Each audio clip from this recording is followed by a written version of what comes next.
Olá, galera da Hemodiálise, e aí, tudo bem com vocês? Eu sou a Rúbia e vim fazer mais um vídeo para o nosso canal, a Hemodiálise. Bom, gente, hoje eu venho contar para vocês mais um pouquinho da minha vivência, da minha história.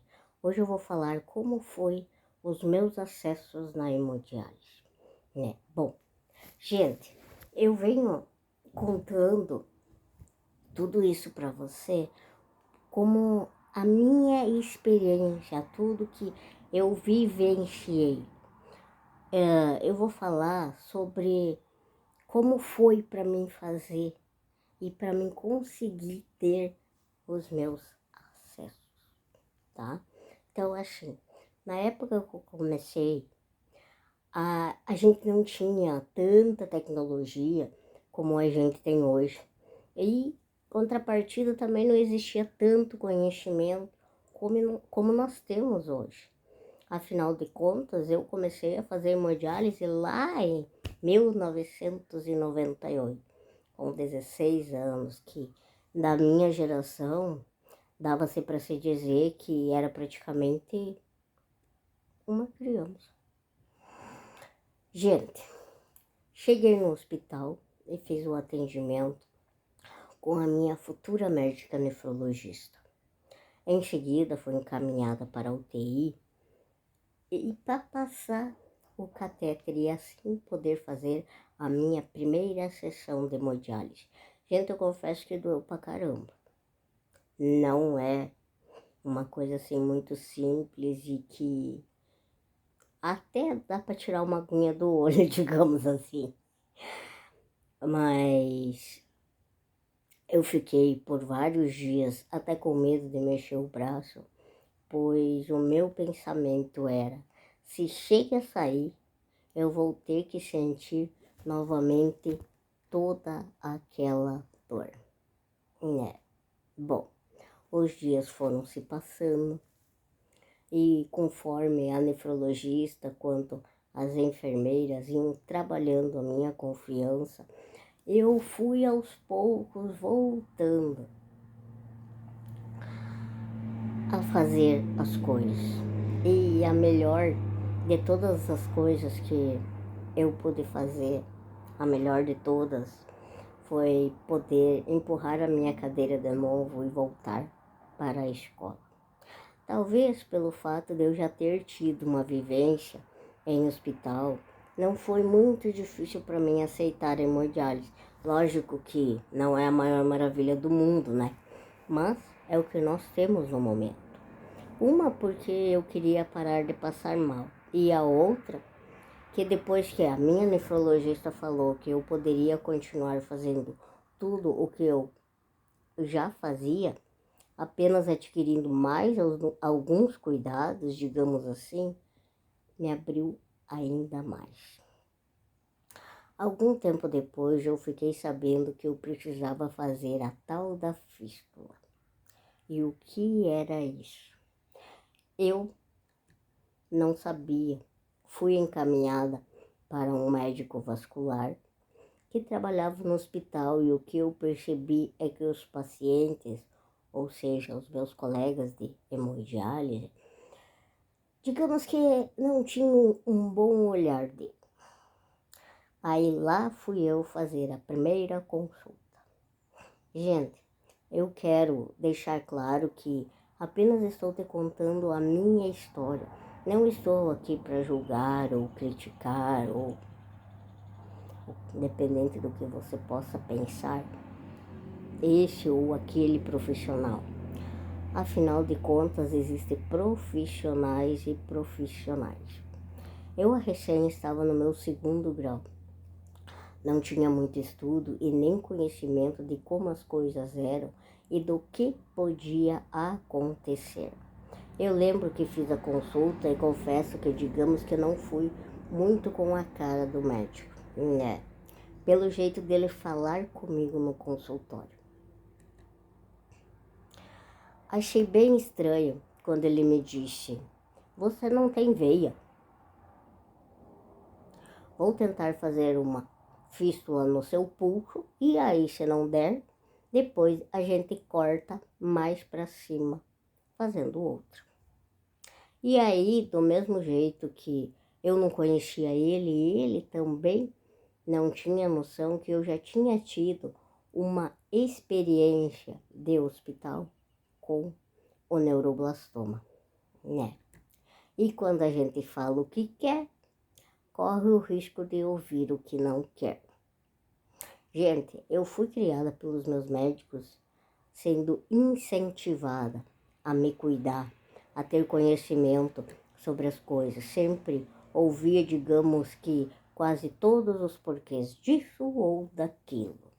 Eu lembro que fiquei meio chocada com o jeito dele falar e falei para ele: doutor, já que eu não tenho veia, por que não faz uma fístula que funcione mais acima, em vez de ter que cortar 2 vezes?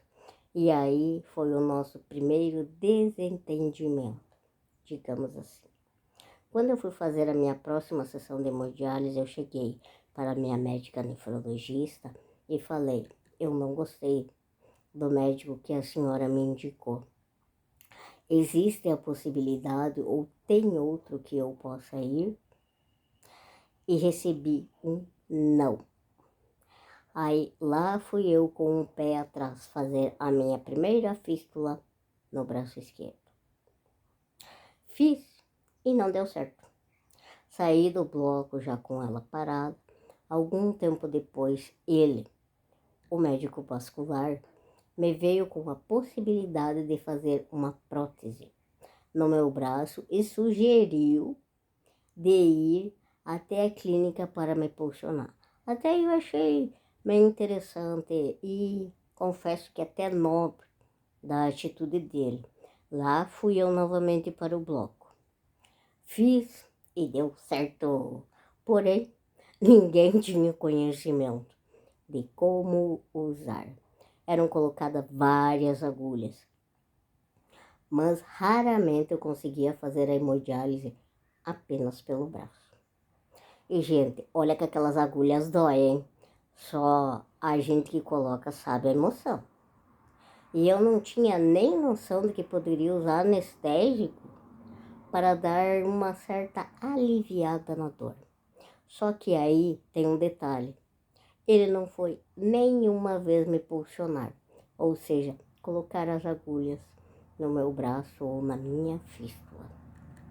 Aos poucos foram desistindo de me pulsionar, de tanto tentar e não conseguir. Até as meninas foram desanimando. Até que lá, um belo dia, lembraram da minha prótese e foram verificar. E ela tinha parado por falta de uso. Aí, mesmo falando que eu não queria mais ele como meu médico, fui encaminhada novamente para trocar a prótese. E funcionou, mas não foi usada. Adiantou o quê? Toda a dor que eu senti do procedimento? Nenhuma, mas enfim. Com todos esses procedimentos para ter uma fístula, eu continuei com o catéter no meu ombro direito. E algum tempo depois eu comecei a fazer febre. Aí procura daqui, procura dali. O motivo da febre aí foi visto que eu já estava há mais de 1 ano com o mesmo catéter sem ter sido trocado. Lá fui eu novamente para o bloco trocar o catéter. Aí até foi fácil, era apenas tirar e colocar no mesmo lugar. Só que eu não sabia disso, né? E se bobear, eu consegui sentir todas as dores antecipadas. Gente, quando a gente não tem conhecimento de como uma coisa, digamos assim, vai acontecer, a gente corre esse risco de sofrer antecipadamente. O que me intrigava era que sempre que a gente tinha que fazer um procedimento com o vascular, geralmente era no dia que tinha a sessão de hemodiálise. Eu não conseguia entender por que não faziam tipo uma escala para os pacientes que faziam hemodiálise nas segundas, quartas e sextas-feiras, e outra escala para os pacientes que faziam hemodiálise nas terças, quintas e sábados, e assim poderiam fazer o procedimento ou a fístula no dia que não tinha hemodiálise. Mas enfim, era apenas assim que era feito. Como a gente diz, catéter é catéter. Às vezes funciona, outras não. E às vezes eu chegava cedo no hospital, ia trocar ele e depois descia para poder fazer a minha sessão de hemodiálise. E isso não foi apenas uma ou duas vezes. Teve semanas que isso aconteceu as 3 vezes que fui para a minha sessão de hemodiálise. Então imagina, gente, você chega lá, troca o catéter e desce para fazer hemodiálise. 3 vezes na semana tem que fazer isso. Chega uma hora que não tem corpo que aguente, com todo o respeito do mundo. A gente também cansa. Algum tempo depois, fui encaminhada novamente para ele. E aí ele veio com a possibilidade de colocar um catéter permanente. Lá fui eu novamente para o bloco passar o catéter. Aí me neguei de ir nos dias da minha sessão de hemodiálise e levava a minha médica nefrologista junto para o bloco cirúrgico. Eu tive a santa cara de fazer isso. Aí talvez você possa estar se perguntando, por que isso, Rubem? Porque eu tinha medo dele, ou seja, do meu médico vascular. Passei e fiquei com o, digamos, catéter simples, que eu tinha no meu ombro direito, esse que a gente, quando a gente passa, quando a gente entra na hemodiálise, ou começa, e não deu certo o catéter permanente. Gente, não voltava sangue. Aí ele sugeriu de colocar 2 catéteres permanentes. Imagina, um de cada lado. Imagina que espetáculo, gente. Daí um era para tirar o sangue, o outro era para colocar o sangue e não deu certo. Só que aí troca aqui, troca ali, e numa dessas trocas eu fiz uma hemorragia e tive que voltar para o bloco. Só que tinham feito eu comer no quarto. Por que eu digo tinham feito? Eu cheguei cansada do bloco, não estava com a menor vontade de me alimentar, apenas queria ficar um pouco quieta, mas infelizmente não me deixaram. Aí eu pergunto, por que não respeitar um pouquinho o cansaço da gente, ou seja, o cansaço do paciente? E aí eu tive que voltar para o bloco. E como que o médico ia poder mexer em mim se eu tinha me alimentado? Gente, eu lembro que eu deitei na maca mais para lá do que para cá e tentei me levantar. O anestesista foi e me segura. Eu lembro que só deu tempo de eu conseguir tentar, digamos assim, empurrar ele para trás e graças a Deus eu consegui vomitar. Gente, eu lavei o jaleco do coitado, digamos assim. Imagina a cena. Depois disso, eu deitei e acordei no outro dia, sabe lá Deus que horas eram, dentro da UTI. Aquele dia eu tomei uma atitude, né? Vou ligar para a minha equipe da oncologia para ver se eles podem me ajudar, porque eu já não estava mais aguentando tanta coisa. Era tanto procedimento sem um resultado positivo que já estava desanimando. Aí falei com o meu oncologista, que era de uma cidade próxima, e ele ficou de pegar informação de quem era o vascular que atendia no hospital, como também de ver quem era a equipe da nefrologia. Naquele mesmo dia, minha médica nefrologista veio até o meu quarto. pois eu estava internada, e disse que ia me encaminhar para outro médico, só que na capital. Gente, eu confesso que eu fiquei bem brava. Por que não fez isso antes? Sabe? Às vezes a gente tem que ter a capacidade ou noção de que é preciso de algo mais e não usar as dificuldades do paciente como desculpa para simplesmente seguir fazendo.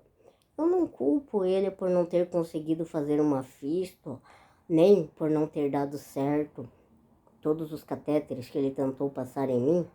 O que me admirava era fazer tanto procedimento, como falei, sem um resultado positivo. Isso acaba desanimando a gente de seguir fazendo as coisas, porque você vai, faz e não consegue ver um resultado. A gente também cansa, sabe? Do mesmo jeito que o profissional às vezes cansa de estar ali ralando com a gente também tem o direito de cansar, de ser o ralado, digamos assim. E lá fui eu para a capital fazer a consulta e a minha primeira sessão de hemodiálise fora. Foi aí que conheci a máquina de proporção, essa que nós usamos hoje. E aí fiz a consulta com o médico e ele me indicou para uma médica que era clínica geral e vascular. Eu confesso que já estava meio arisca, mas lá fui eu. E aí fiz a consulta e foi agendado para mim mais um bloco cirúrgico. E aí o que a gente fez esse bloco cirúrgico? A gente, no caso ela, retirou 2 catéteres e fez uma fístula no meu braço direito, mas uma fístula profunda. E, gente, a fístula saiu funcionando. E ela me passou os cuidados do pós-operatório e eu acabei confessando para ela o meu medo das pulsões. Bom, aí eu fui, digamos que, apresentada à êmula. Voltei, fiz o período de amadurecimento e comecei a usar a minha fístula. Queriam tirar o meu catéter e eu não deixei. Afinal de contas, tudo que eu já tinha passado, né, gente? Pelo amor de Deus. Até discuti e falei que só ia autorizar a retirada depois de 30 dias ou quando eu tivesse a certeza ou a confiança que poderia usar apenas o braço. Passaram-se os dias e quando estava chegando perto de tirar o catéter, uma das meninas foi tirar as agulhas do meu braço e, em vez de tirar uma, tirou 2, porque elas estavam bem pertinho. Minha sorte foi que outra viu e veio nos ajudar. E aí, o que aconteceu? Meu braço ficou enorme e doeu pra caramba. E lá fui eu trocar o catéter de novo, até que meu braço melhorasse e assim poder voltar a usar ele. E, gente, agora eu quero falar um pouquinho com você que é profissional. A gente tem medo, sabia? A gente tem medo. E não é feio sentir medo. Pior do que sentir medo é sentir medo de um profissional. Eu conversei com a minha enfermeira-chefe e falei como aquilo tinha acontecido e que eu precisava de um tempo para voltar a ter confiança na profissional que tinha tirado as minhas agulhas. Eu falei que eu não queria que ela fosse demitida, mas de momento que ela não encostasse no meu braço da fístula. E eu levei um certo tempo para conseguir voltar a confiar nela, né? Lógico que não foi de propósito isso. É algo que acontece, mas em contrapartida, pra gente é difícil. Gente, isso que aconteceu foi bem no final de semana do meu vestibular. Eu estava, digamos, bem louca de ter que perder a prova do meio do ano e assim só poder iniciar a minha tão sonhada faculdade no próximo ano. né? Pois é, já tinha desistido de começar no primeiro semestre para poder fazer a fístula e poder cuidar e aprender a cuidar bem dela, até conseguir usar. Aí minha médica até que foi bem legal comigo. Ela ligou para a faculdade e eles foram até o hospital me levar a prova e assim eu pude fazer. Depois que a fístula foi feita, eu confesso que eu tive um bom período, digamos que sem estresse, onde pude fazer todas as minhas sessões de hemodiálise bem tranquilo. E aí em 2004 eu fiz o meu primeiro transplante. Em 2007 eu retornei para a hemodiálise. Aí talvez você pode estar se perguntando, mas valeu a pena? Olha, por 2 anos e poucos eu não precisei fazer hemodiálise. Enfim, quando retornei para a hemodiálise foi passado um catéter na minha femoral, ou seja, na minha coxa direita. E gente, eu achei horrível a experiência, porque era bem difícil, pois eu não tinha, ou afinal de contas, eu tinha que ter um cuidado além. Muito além do que você que não tem uma deficiência física. Afinal de contas, né, gente, eu sou cadeirante e eu não tenho sensibilidade nas pernas. Além de ser bem fácil de dobrar o catéter na perna. Aí já voltei da internação com uma fístula feita.